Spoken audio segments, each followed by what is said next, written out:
Bethany Ellis, storyteller, bringing you a little bit of Alberta history. Baldy Red, so named because he was mostly bald and what was left was red, was a bootlegger, a thief, a bit of a con artist, and a prankster who lived up in the Athabasca Peace River region from 1912 to the 1930s. But he was more than just a criminal. He was also known to be a great neighbor, a wonderful storyteller, and a great lover of animals, especially horses. He worked sometimes as a horse trader, and sometimes he was a horse thief, and sometimes he liked to dye horses a different color. Now, you can imagine how stealing a horse and dyeing a horse would go hand in hand, but sometimes apparently he did it just for fun. There was this Frenchman, newly arrived in the region from Montreal, and he had a team of horses, one black and the other one white, and he was stabling them at the place where Baldy Red was staying. Now, one night, Baldy and Buddy got busy with a keg of whiskey, and the more they drank, the more it seemed to them that the Frenchman's black horse, oh, that was a fine-looking bit of horseflesh, but his white horse, it was just ugly. And wouldn't it be nice, they thought, if that white horse was a new color, like something like, I don't know, maybe red. So they went out, and they gathered elderberry tree bark, and they boiled it up to make a nice, red, rich, rusty color, and they used it to paint the horse. The next morning, the poor Frenchman got up to hitch up his team to get off to work, and, well, he discovered that his white horse had been stolen. So he called the RCMP, and after what must have been a very bewildering investigation, where no one had seen the white horse, and nobody knew why there was a red horse there, the police suggested to him that maybe he just wanted to take the red horse. And the Frenchman agreed that, that red horse, it was in pretty good shape. In fact, it was maybe better than his old white horse. So he happily hitched up his new team, and off he rode. And Baldy Red went off with a new story. Because that is why Baldy Red was the best known of all the thieving bootleggers in the region at that time.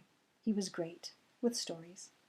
He would go into prison with a story about how he got there, and by the time he came out, he'd have a whole new story, much enhanced and polished, ready to be shared with anyone who cared to listen.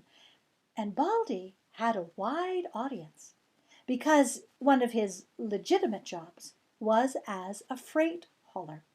He would bring goods from Edmonton all the way up to Athabasca Landing, and along the way, he would often need a place to stay for the night. And the lonely trappers and traders and homesteaders were happy to host Baldy Red, because he would bring news from Edmonton and the outside world, and he was a great storyteller. But they also knew that they better keep an eye on their guest. He had been spending the night at a homesteader's cabin, and the next morning the good lady of the house went out to milk their one and only cow, and she discovered that somehow the cow had broken out of its stall and got out of the barn and was missing. And, surprise, surprise, Baldy Red was also missing. So she called the RCMP, and they quickly found Baldy Red with the cow attached to the back of his freight wagon. "Hello, boys," he said when he saw them. "This cow here, she's been following me for miles. I did not want her to get lost or killed or stolen, so I tied her onto the back. I was going to hand her over at the next stop." Well, the RCMP knew Baldy's reputation, so they did not believe him. And the homesteader, she knew Baldy Red, so she did not believe him. So poor old Baldy was charged. And when he was brought in front of the judge said, "You again, hey, Baldy? What brought you in this time?" "Oh, those two police officers, they did, said Baldy. Drunk again, hey, Baldy? Yes, he admitted. Both of them are very well sozzled. Baldy, said the judge, enough of this. You have been charged with the theft of a cow. How do you plead? Not guilty, Your Honor, said Baldy. Here's how it went. I found a really good piece of rope lying on the ground. And you don't just leave a good piece of rope lying on the floor, lying on the ground. No, no, no, no. I picked it up. I tied it on to the back of my freight wagon. How was I to know that it had a cow attached to the other end? Well, for this inspired bit of testimony, Baldy Red was sent back to prison. But I'm sure when he came out, he had a much better story to tell to all the people between Edmonton and Peace River. I have other stories about Baldy Red and how he was a bootlegger and how he had to often escape and hide his illegal goods from the RCMP. But that's for another video.